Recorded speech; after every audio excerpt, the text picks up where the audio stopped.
Vamos a empezar entonces con la breve meditación, hermanos, solamente para poder hacer un contraste contra la semana pasada.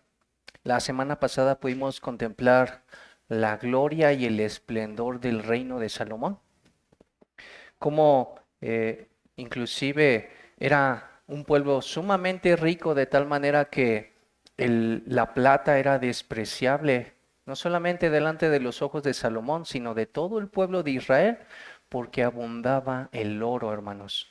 Entonces, era tan rico entonces ese pueblo que inclusive nos pudiese alcanzar a ver un poquito acerca de como dice en el Apocalipsis, ¿no, hermanos? Que habla acerca del reino de los cielos y cómo sus calles son de oro, ¿no, hermanos? Entonces es un poquito de una probadita, ¿no? De que podamos ver en minúsculas la grandeza o la riqueza de Salomón, que inclusive los reyes podían estar asombrados tanto de su gloria, de su poder, de su riqueza, como también de la sabiduría del rey Salomón. Y tal es el caso que nos cuentan, el caso de la reina del sur, la reina de Sabá, cómo va y no solamente puede contemplar su grandeza, sino que lo que le habían contado era solamente la mitad de lo que ella estaba percibiendo en ese momento. Pero no solamente vimos eso, sino que eso nos apunta a un reino y a un rey más glorioso, a nuestro Señor Jesucristo, donde vemos entonces un trono y un reino que no está sobre la tierra, sino que está sobre los cielos y que es muchísimo más glorioso. Nuestro Rey que gobierna sobre toda la tierra y sobre todo el universo, hermanos, y que ese Rey es al cual venimos a adorarle hoy, y ese Rey es el que se complace a estar en medio de nosotros, como dice las Escrituras, que se humilla y que inclina su oído para escuchar nuestras súplicas. Ese es nuestro Dios. Sí, hermanos, pero ahora estamos contrastándolo con esa parte del capítulo anterior. Ahora estamos viendo la etapa más sombría de Salomón, donde nos está relatando que el amor a mujeres extranjeras fue lo que llevó a la caída de Salomón, en una caída en espiral muy similar a lo que hemos estado viendo, por ejemplo, con el pueblo de Israel. Es lo mismo que está pasando entonces ahora con el rey Salomón. El amor por las mujeres extranjeras fue lo que lo llevó. ¿Por qué lo llevó, hermanos? Porque el mismo Señor en su palabra les estuvo diciendo al pueblo de Israel que tuvieran cuidado de eso, de no tener mujeres extranjeras, porque eso apartaría su corazón de Dios para servir a dioses ajenos.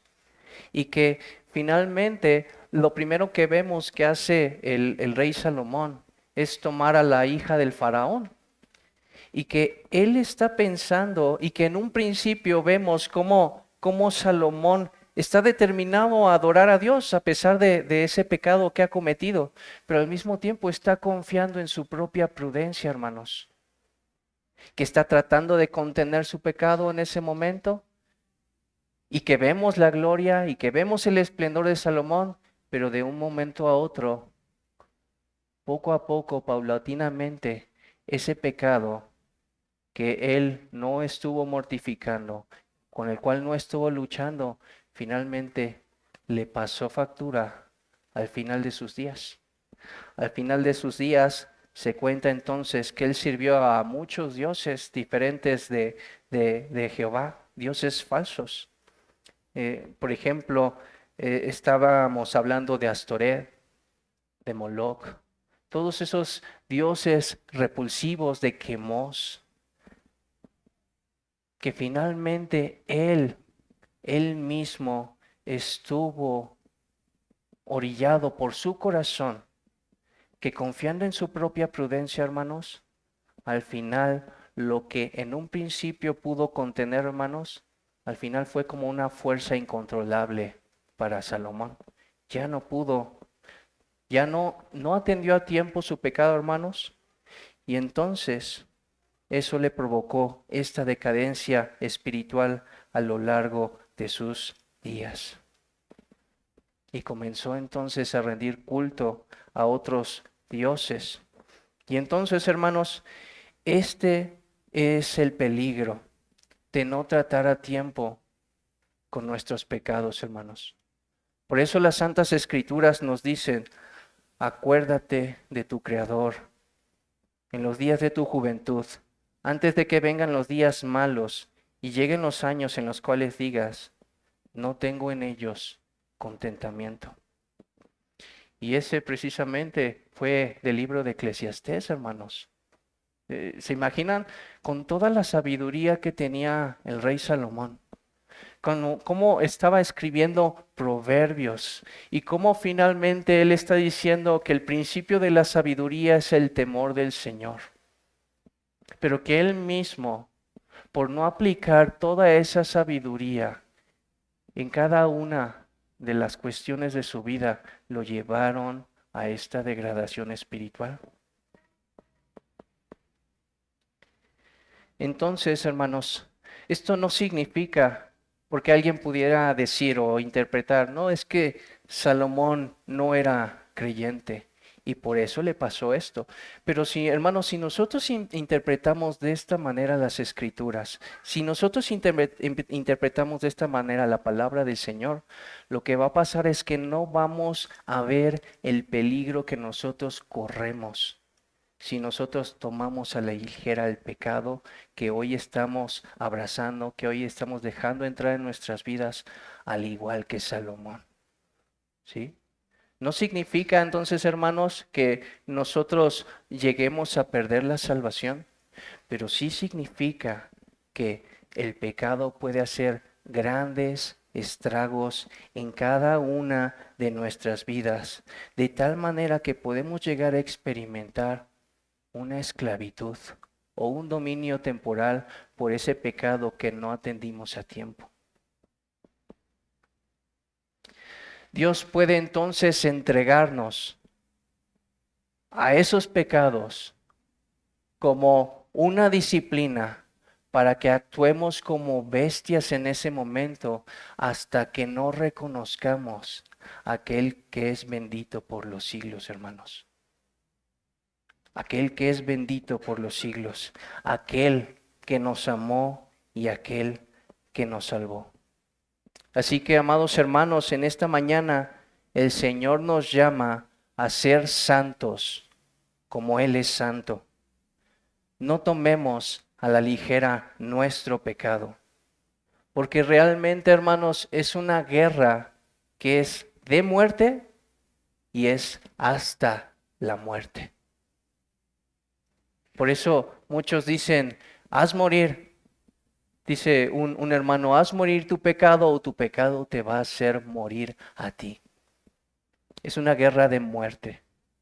Es una guerra donde estamos luchando contra nuestro enemigo y nuestro enemigo quiere matarnos, nuestro enemigo quiere destruirnos, nuestro enemigo quiere anularnos. Y esta batalla la vamos a tener hasta que estemos con Cristo en la gloria. Mientras tanto, es necesario que cada uno de nosotros corra con paciencia la carrera de la fe, que cada uno de nosotros se ponga la armadura de la cual habla el apóstol Pablo en la carta a los Efesios, y que no estamos sentados esperando a que venga nuestro enemigo, sino que estamos con la espada desenvainada, con la palabra lista para luchar. Y tenemos muchos ejemplos, tanto en el Antiguo como en el Nuevo Testamento, hermanos, donde, por ejemplo, al justo Lot, como dice las Santas Escrituras, por querer estar un poco más cerca de aquella ciudad del pecado, entonces se nos habla de una escena inmoral y de vergonzosa, muy vergonzosa, hermanos. Algo que inclusive entre los no creyentes, los incrédulos, puede ser algo sumamente vergonzoso. Algo que puede decir, ¿cómo pudo haber hecho eso? Pero no solamente tenemos eso, tenemos ejemplos de Sansón, de Salomón que estamos viendo el día de hoy, que por el amor a las mujeres lo llevaron ya sea a la humillación o a la idolatría. Y entonces, amado hermano, si esto ha pasado con cada uno de los creyentes a lo largo de la historia, con Salomón, que era uno de los hombres más sabios que había pisado esta tierra, si nosotros toleramos nuestro pecado el día de hoy, ¿qué nos hace pensar que no nos llevará a la humillación o a la vergüenza el día de mañana? Muchos ministerios han comenzado bien, pero también han terminado mal por causa de un pecado que no se ha tratado a tiempo. Podemos tener, por ejemplo, el nombre Rabí Zacarías, un hombre muy elocuente, un hombre que predicaba la palabra de Dios a multitudes, pero también con una gran decepción al final de sus días. Y a lo largo de la iglesia, a lo largo de la historia de la iglesia, perdón, también, no solamente actualmente, sino en la antigüedad, existen muchos ejemplos trágicos, hermanos, muchos, que empezaron muy bien, pero que arruinaron sus testimonios por algún pecado que abrazaron. Entonces, habiendo dicho esto, hermanos, tenemos aquí 5 aplicaciones que podemos aprender en este día, en esta breve meditación. Número 1, debemos tratar con nuestro pecado de manera inmediata, hermanos. No tardemos entonces en confesarlo. No tardemos en arrepentirnos de nuestro pecado. Es mejor, hermanos, que el día de hoy nos humillemos voluntariamente delante de Dios, sabiendo que Él puede y Él quiere cubrir cada uno de nuestros pecados. Porque si no, tarde que temprano seremos humillados y seremos avergonzados. Ya no en privado, sino de manera pública. Así como con David, ¿se acuerdan? Con el pecado de la mujer, de una mujer que no era suya, sino de su prójimo. Así lo hizo el Señor. Tú lo hiciste a escondidas, pero yo lo voy a mostrar delante de todos, para tu humillación, para tu vergüenza. Así que, hermanos, es mejor que el día de hoy nos humillemos voluntariamente delante de Dios y vayamos a Cristo en arrepentimiento y fe. Otra aplicación, hermanos, busca al Señor en oración. Pídele que te ayude a ver tus pecados, aquellos que te son ocultos, para que te libre de ellos. También, hermanos, no te confíes en tu propia prudencia. Hermanos, aquí tenemos un buen ejemplo.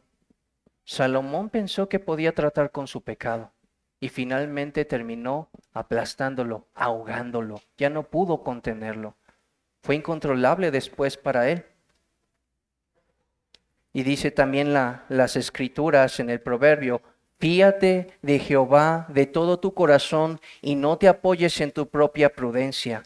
Reconócelo en todos tus caminos y Él enderezará tus veredas.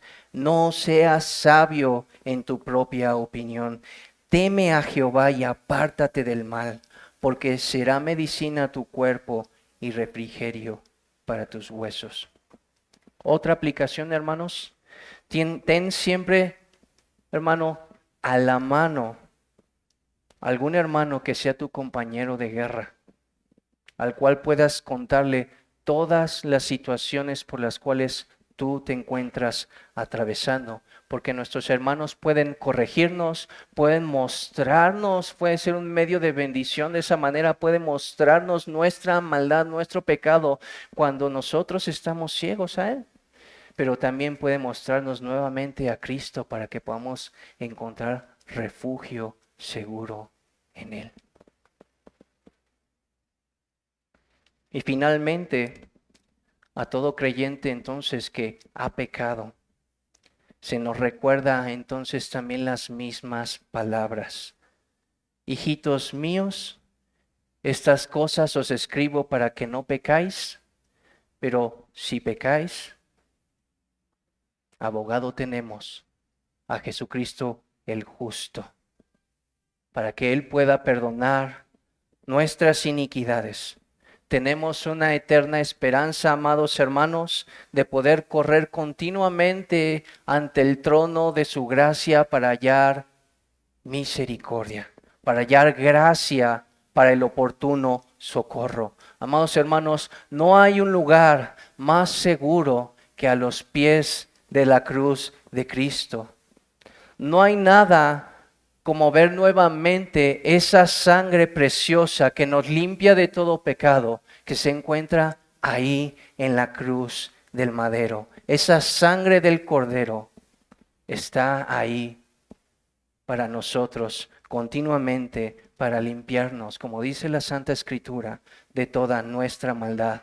No hay nada mejor para el alma atribulada que saber que mi Cristo pagó por el infierno que yo debería de merecer, que yo debería de pagar. Él lo pagó en aquella cruz, hermanos. Entonces, que la cruz de Cristo, amado hermano, o inclusive, amado amigo que estás entre nosotros, nos haga ver la locura de nuestra maldad o la locura de nuestra negligencia, que nos haga despertar y que nos haga volver en sí, que viendo las agonías de Cristo, amigo y hermano, podamos ser humillados, que podamos pensar para nosotros mismos: por mi maldito pecado fue escupido y vituperado. Por mi maldito pecado fue atravesado por las manos, los pies y su costado. Por mi maldito pecado fue humillado y desnudado y avergonzado mi Salvador delante de los hombres. Por mi maldito pecado no fueron escuchados los clamores de mi Señor en su angustia. Y por mi maldito pecado, mi Señor se entregó su sangre preciosa hasta la muerte, porque Él me amó y quiso cargar sobre sí mi maldito pecado. Oh, amado hermano, que así como un día la cruz de Cristo te trajo de la muerte a la vida, que en esta mañana te traiga de la locura, de tu necedad, de tu negligencia, a la cordura. Te traiga nuevamente a los pies de Cristo en arrepentimiento y fe. Vamos a seguir adorando al Señor.